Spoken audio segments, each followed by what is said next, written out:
Today, part 1 of Marie and Steve, talking with Councillor Jemma Tribe. This is part 1 of a 2-part series.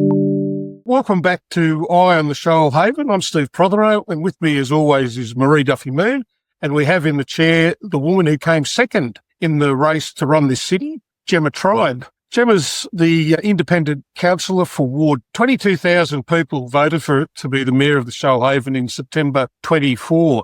Nearly 36% of the city against Patricia White's 46%. She lost the mayor's role, but won a seat. Before that, she had several lives, a journalism degree and an MBA. She started out reading the news, then media advising and speechwriting, education, health, disability, government business. She is the managing director of the Nara Food Store, which is I believe a charity, but you can correct me if that's not right. She's also been president of the Shoalhaven Business Chamber and Shoalhaven Woman in Business Award winner. And this is not a first term in the chamber. She was elected to Shoalhaven City Council in 2012 in Ward 2 on the then Team Gash, which was, I suspect, largely a Liberal group. That ticket ran this council with a majority, a ticket whose members included a councillor by the name of Patricia White. In 2024, she left the Liberal Party after 15 years, and she said publicly why. She was told she needed to go on a crash diet, one of the most offensive and unbelievable things I've ever heard. But anyway, she learned another woman had been told she was too fat to be elected, and she was asked to withdraw a pre-selection nomination to make way for, you guessed it, a man. Her line at the time was this: I felt like no matter what I achieved or what my connections were within the community, it was never going to be enough for people. Since then, she's voted on almost every contested matter with the smallest group in the room, the 3 councillors and the now Greens councillor, Councillor Killian, against the majority she once sat inside with. She's been asked to apologise in the chamber 3 times, and 2 Tuesdays ago, she voted no 6 times, as roughly 20 parcels of community land went on the path to sale. Councillor Tribe, welcome. I start off with any declarations we need to make. I don't think so. This week I was a Labor Party member, no longer a Labor Party member, but I'm a pretty dedicated Social Democrat. Marie? I joined the Labor Party in 85 and had only a 3-year sojourn while I was overseas away from my membership. So I think they call me a lifer now. And I also was employed in Parliament during the Rudd-Gillard years for a period of 14 years I served prior to that in the opposition as well. So 14 years in Canberra and then 2 years as a part-time electorate officer at Shoalhaven, and then served as a councillor for a shortened term of 3 years as a Labor councillor. So that's me. We don't think our politics interferes with the questions or our approach. We want to be fair. And the purpose of this is really to get information out to the average punter in the street, and we really don't care which way they vote, as long as they think about it and find the best candidate according to their views. So, Jemma, I think you've got a council-y type declaration to make. Yeah, I do need to say that I am not an endorsed spokesperson of council, that I am speaking from my own personal viewpoint on today's cast. So, you've been in the chamber under 2 very different mayors on 2 very different sides. Start us here. Is the Shoalhaven City Council you sat in 2012 the same institution you sit in now, or has something actually changed? Oh, they're 2 very similar mayors, actually. They worked together back then in 2012 and are still close. So it's quite similar in that sense. I guess my views have probably changed a lot. I've evolved as any thinking and feeling person can and should, but it's quite similar in many ways. I didn't have the privilege of being part of the Finley era. And so I guess the 10 years ago that I'm looking at compared to now are still quite similar. So you were elected in 2012 on Team Gash, same ticket, same council as Patricia White, and now mayor. Has the 2 of you voting the same way on about 9 out of 10 contested votes? Today, you're on the opposite side of nearly everything. What's moved for you? Yeah, it's interesting. I reflect a lot on that previous term of council, and it was obviously a steep learning curve. I was quite young and we were given assurances going into that there wouldn't be a requirement to vote together on everything as a bloc, that it was asked that we could at least second one another's motions for the purpose of debate, but have freedom to vote individually. And that's not my experience of how that 4 years went. And there was a lot of pressure to vote certain ways. And I came out of that 4 years feeling like I'd given a lot of, because there's a huge personal cost to being on council. And I felt that I'd given a lot of time, a lot of my mental health, a lot of energy, a lot of my capacity to earn an income for my family, and all for what? I learned a lot, and I am grateful for that. I don't want it to seem like I'm not grateful. It was a good opportunity and I did learn a lot. But I did come away with a very strong view that if I ever had the privilege to serve in that position again, that I would not be beholden to anybody, that I had to be able to vote according to my conscience. And doesn't matter whether somebody else isn't pleased with it, as long as I could get to sleep at night knowing that I had thoroughly examined the issues and made a decision in accordance with what I felt was best for the community based on the evidence and consultation that I was undertaking. I have to be able to live with my own decisions in that place. I think it clearly shows from what I've seen. I think it's pretty much a sterling example of what I consider to be a very good councillor. It resonates, what you just said resonates with me. I think as a first-time councillor, and regardless of your political position or even my experience as a staffer, when I went into that council, I think I had a set of what I thought that council would be like. And I think I probably figured it would be something like that went on in parliaments. And I think I was dreadfully shocked to find out it was far more of a rabble. It was far more controlled by the bureaucracy because the information that we got was thrown at us late and it was a lot to absorb. And I found it overwhelming to trawl through all the documents, come to a conclusion, think that I had totally got across the information and how I felt about it. And myself and my Labor members, much to everyone's thing, we never caucused. We knew the rules. We went in there with our own ideals. The fact that they all matched because we had Labor ideals probably meant we were thinking mostly the same way. So if it looked as though we were voting together, it only made sense from where we came from. But I don't really think people, as you've just articulated, understand the pressure, the workload, and just how stressful it actually is when you're in an aggressive type of arrangement like a chamber, like mine was, and similarly yours was. I think there's a danger of you feeling like you can just be, you're a number and you're just cannon fodder and your own thinking, feeling person. And as much as we can have a plan going in there, I think all we can do is know the issues as much as we can inside out, have done our homework and pivot with what we can on the night. I was quite shocked by the comments that were made personally, the attacks personally on you. And you had been a member, like a diehard like me, for 15 years. So that transition for you must have been particularly hard, let alone another stress. How much has changed, do you think, for you this time around? Yeah, look, it actually was a really tough time in leaving the Liberal Party. And I think because I felt that I was on a trajectory like you. I had worked for the party. It was very much my life. It did feel to me for a good number of years that I guess it wasn't aligning with my values. And I guess I stuck at it because I felt like I could change from within and that I would be able to do that somehow. And it became very clear that I couldn't, and that even crashing and burning, then I don't know, there never seemed to be a low that was low enough for the party. They didn't seem to learn the lessons and rise from the ashes as I think I'd hoped. But when it came to knowing that I was probably about to be expelled from the party in the sense that I would be running against an endorsed Liberal candidate, and I thought, why am I sitting around waiting to be expelled when there's actually a lot that I'm really not happy about, and I would like to resign, and I would like to put to head office what my feedback is and why I'm resigning and what my experience has been as a woman in the party, and the lack of respect and the lack of governance and things that I saw that I took the opportunity to point out at the time. And obviously now a lot of that is public. But yeah, it did feel as though everything I'd worked towards had come crashing down, that I was damaged goods, that it was a big personal price to speak that out. But I actually just felt that it was very important to say those things because, as I said, I'd hoped that the party would learn from it. But I also wanted to show my girls that it's okay. You can speak out when things aren't right. So I guess what follows through for that for me is that what that demonstrated is a fair bit of local popularity, I think, for you. Many people could feel the way you were treated was poor, and perhaps the decisions you made to stand on your own 2 feet and not take any crap, for want of a better term.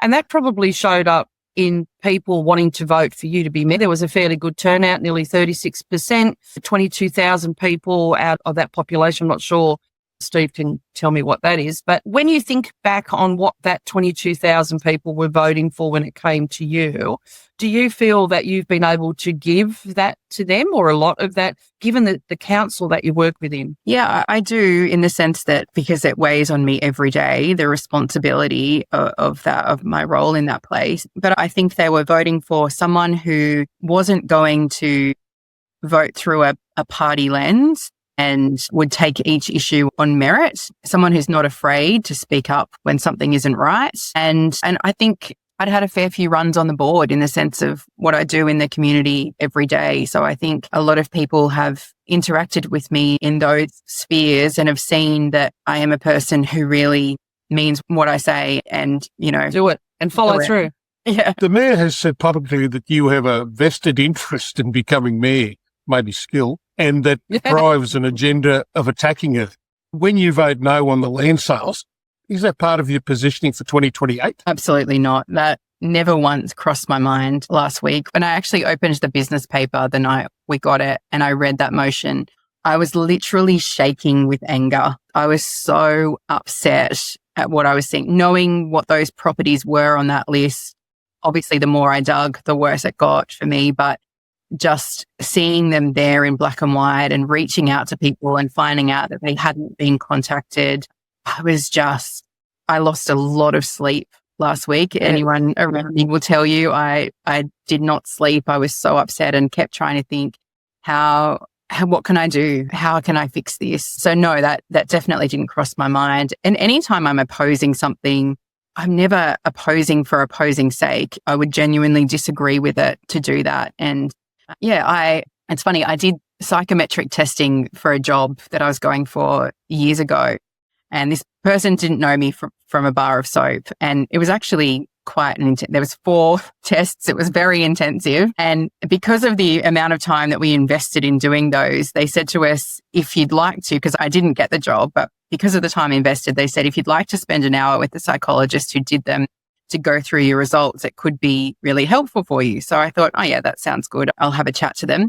And it was really fascinating. But he actually said to me, and again, didn't know anything about my history, he said, your ideal job is a politician because you read information really quickly, absorb the meaning really quickly, and even the nuances that most people don't pick up, you pick those up. You care about people. You take leadership responsibility really seriously. And he said, people who like being a leader, genuinely, you get poked fun at, oh, you're a power tripper or you're this or you're that. And he said, but people, we genuinely need leaders in the community. We need people who are willing to step up and take responsibility for the decisions that they make and take them seriously. And he said, you should do that.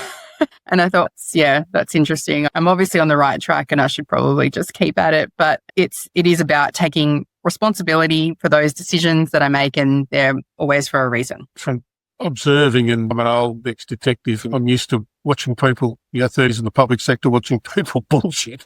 And it's clear to me that what you say is exactly, or based on logic for a start, logic and fact. And then secondly, it's expressed very well. So I always, every time I hear you speak, I go, that was something that needed to be said, as opposed to some others where I think that could have been said at the mail and over a game of darts. Doesn't need to be said in the chamber.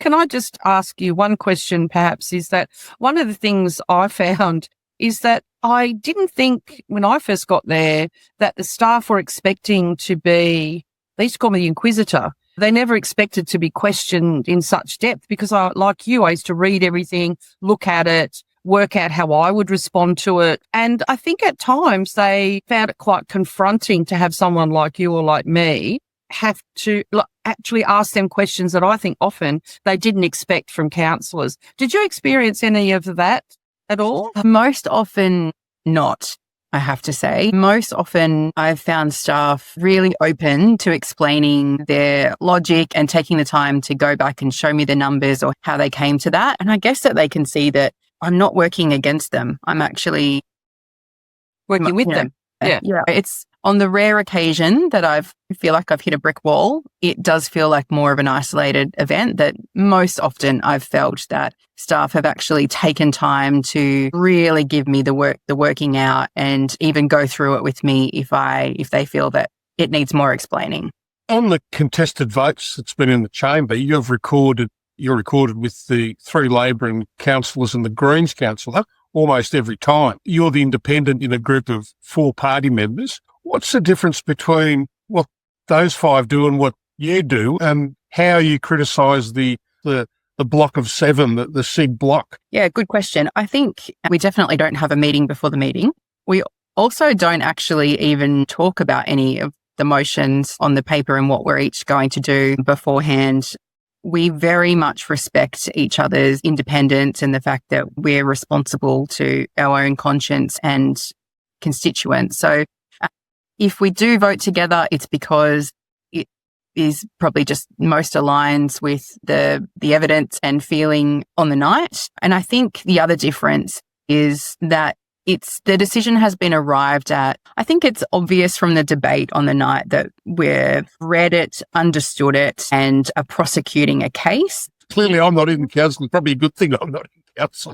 But my observation as a very close watcher of council, I'd say these 2 things. And it's not my Social Democrat Labor background speaking here. If anything, it's the public service professionalism speaking here. Is you're dead right. What I observe is, whether it be Debbie Killian or whether it be Gillian Boyd, whoever, generally you can see the logic that's been applied and an endeavour to move a debate forward. Unfortunately, from what I see on the other side, and the most 2 glaring obvious would be maybe Patricia herself and Councillor Kemp, I sit there with my mouth open going, what? Where did that come from? So that's an observer of council speaking, much more plainly than perhaps you would say. But anyway, that's my observation. Can we just walk through perhaps what your day looks like on a council day? You start the morning. Where does it take you until you actually arrive in the chamber? Yeah, it starts with trying to get my kids off to school. The normal day. The normal packing lunches, fighting over breakfast and getting them out the door. And then I'd love to be able to say I spend all day preparing, but the reality is I have to do paid income and often other kind of life admin and charity admin and all of those things. But I do set aside a good couple of hours at least, because as much as I would have done the preparation for council, there is often new things that come out, and there's answers to questions on the portal that we might have been waiting on, or there's people sending around amendments that I might need to get my head around, or people on the deputation list and getting across their concerns to be able to meaningfully engage and ask questions. So there is a lot of work that happens on the day of as well, and getting there. And we are provided with a sandwich and a drink. And these days I'll have that sandwich before we go in rather than waiting till starving until 10 o'clock. And just because I think in the interest of good decision making, I think we should be eating and drinking and stopping for bathroom breaks, and not all of those things don't always happen. But I think just the reality of making sure that I'm in the best frame of mind to be able to make good decisions that I don't regret. And then the next day, because I've always got a headache after council meeting, making sure I go for a run or a walk or a swim and just trying to decompress. Yeah. That can be a stressful lead up, no matter how prepared you are, knowing you're going to go in there and it's going to be sometimes like a gladiatorial environment. Sometimes you have to steel your mind. So with that, you get your papers about 4 days out. Would that be right? Your business papers? Yep. And then there's deputations and there's pages and pages of information you have to get across, and perhaps motions. In your opinion, genuinely, how much do you think really gets read and prepared for? Because often you just can't get to if you've got a life, as you said, and children. What happens to the stuff that just doesn't get talked about? Look, I do absolutely read everything, and will sometimes go down rabbit holes going on to specific issues. But I do worry that not everyone has got the time or capacity to dig in the same way, and that's not helpful for decision making. Even when for a brief period there, we did have a slightly longer time where papers were coming out, it didn't, and this was the feedback I gave, it didn't really feel like there was more time, in the sense that the public meeting was still only 4 days after the papers came out, and then the meeting the following week. So to me, I still felt that I needed to read and absorb all the information before that public meeting to know what people are talking about and be able to ask them questions and engage with the issues. So it does worry me, and just making sure that reports are in plain English as much as possible for people to really understand, knowing that we've got various degrees of capacity within the group as well. And just on that capacity, I think that, again, that's another great point you've illustrated, because not everyone has the same capacity. Sometimes that information can be overwhelming for people. But to me, this is where the debate and people being allowed to speak becomes pivotal, because you can facilitate the people who perhaps haven't got the capacity or haven't had the time, and your view, because you've got across the material, could be really pivotal to changing another councillor's mind. So I think that's the frustrating thing that I personally have watched myself, seeing that yourself and others have got so much to offer and to help the community understand, let alone perhaps other people in the room, and it's shut down. And that's incredibly frustrating for many of us watching that happen by ridiculous points of orders, or no, you can't speak to that item, or the rules are applied sometimes and not applied well at others. That's just an observation. I think we spoke to two of the previous councillors about the volume of papers. There's 700 pages of attachments. And in my job, I used to provide briefings to ministerial committees, etc. And if you put up 700 pages, you'd be out of a job. Look at some of these papers and the waffle and abstraction that goes on within them. It's almost as if it's a snowstorm. I look at it and go, what you've said in 3 pages could have been summed up in 2 sentences. Do you have a view about that volume, and what does it do? And would you like to see an improvement in that process? A lot of the information they're required to provide, I guess I have seen it done different ways. It would be great to explore, for instance, having a kind of easy to read summary, perhaps at the beginning of some of these, with the key points that hopefully people still dig into the issues, but highlight key things throughout the paper. I think there are ways of making sure that the most important issues come across loud and clear, and hopefully don't get cluttered in a way that people aren't really appreciating them. I think we heard that Councillor Coplash from the previous council actually tripped over his papers and injured himself.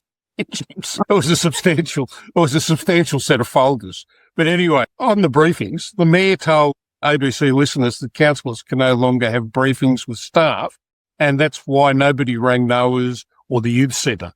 For people who don't follow this, what actually changed with the briefings, and did anything in that change stop the council picking up a phone to a tenant like NOAAs? Yeah, so part of the change that the Minister brought in the Code of Meeting Practice updates was to ban private briefings, in other words, behind closed doors with staff, with the view that all decision-making should be public and transparent. And so I do agree with what they're trying to do to some degree. Some of it is not quite practical. There are times that you need to hear detail that's commercial in confidence that couldn't come on the floor of council. But in this particular case, we actually had a councillor workshop on this issue. So while they can't brief us, we can have workshops where we give feedback and talk about the issues. And not everyone was at that workshop. The few of us that were really opposed and vocally opposed to some of the things being put forward by staff. And so I actually did ring up on ABC Callback after that interview to say, hang on, that's not quite true. There was a workshop. The mayor wasn't present at that, but it happened. And we gave that feedback to staff that we don't like this. And I guess it kind of came out that not everyone had, and to me that I got the impression that was confidential, that we couldn't go around and say, hey, did you guys know that staff are thinking about doing this? That for me to ring up these organisations at that point, But as soon as it came out in the business paper, it was fair game. So I did contact a number of them and say, hey, are you aware that this is coming up? One of those said to me that it had been flagged with him, but there was nothing concrete. And I said, it's actually on the agenda for Tuesday. That seems pretty solid to me. Another had been told after the business paper had came out, and she'd been called and was taken by complete surprise given the history with her organisation and the partnership that they have. Others hadn't heard about it at all. They found out in the news and contacted me to say this cottage was actually gifted to council by a family to protect it. It's heritage listed. It's well utilised by a very dedicated group of women who sew things and make things and sell them in there and support local charities and volunteer their time in there. It gives them purpose. It's just a beautiful way of preserving that piece of history and offering something unique like that in the CBD. So there's all of these different cases where some had heard, some hadn't, and they were all quite upset about the lack of consultation on this. And I'm upset with the decision because I don't think we should sell off community land, particularly that's being well utilised by the community. But it's also the process. It's that people were not taken on this journey. They were not, I think if you sat down with someone and said, okay, how does this asset meet your needs now and how doesn't it? And what are your future needs? And can we work towards that? And that would be a completely different story, but that's not what we're. Yeah, I think I've heard at least words from Councillor Kazmiri and Councillor Proudfoot basically saying, we could have done it better. Do you think so? I think that's a good summation. It could have been done a lot better. It comes back to a demonstration of a lack of community consultation. You go forward with these things and you can't tell me that either the staff or the CEO or the mayor for that interest didn't think there was going to be some backlash.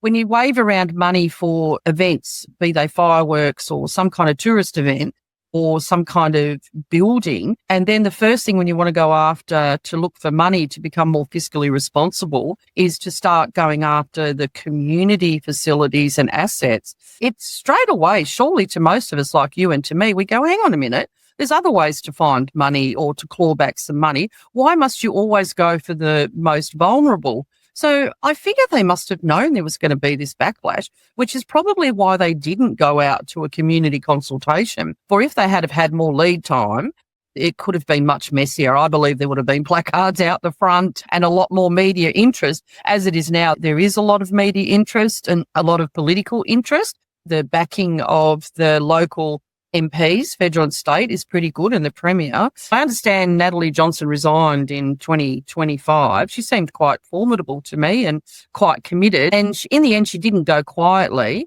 She went out publicly citing how she felt about being bullied, and coming from her background, that was, I suppose, surprising. And she was fed up with the bloc voting and a general sense of bias, I think is what she reported. You were in that room with her. Did you feel that and see that coming? And what are your views about that situation? To some degree, yes. Not that I saw it coming. As you said, Nat she was the first female helicopter pilot in the Navy. That doesn't come easy. She's worked at a lot of really high executive levels, and she's tough. She's smart and she's tough. I guess I didn't expect to some degree what happened, but I think also I'm potentially a little bit immune to the argy-bargy of politics. And while it does get to me, it probably didn't get to me the same degree that it did to Nat. And she openly said that her daughter was in her final year of high school and she's mindful that she might only be home for one more year. What kind of mum did she want to be in that time? She was really upset and cranky about the way things were at council. And is that what she wanted her daughter's final memory of her to be, living at home, of being so upset about those things? And I was with Nat when she sought an apology for her treatment and the door closed in her face. I saw the way she was spoken to and the experiences that she had. I was there and I can see why she was upset. And as someone who talks about leadership and does keynote speeches all over the world about leadership and culture, she didn't feel like she would have any credibility unless she spoke out about the negative culture and leadership that she was seeing. So she felt very strongly about speaking out about that and making a different choice. And I respect that. I can understand why she arrived at that. And as much as it broke my heart to see her go. I think my previous experiences, as I said to you before, about feeling like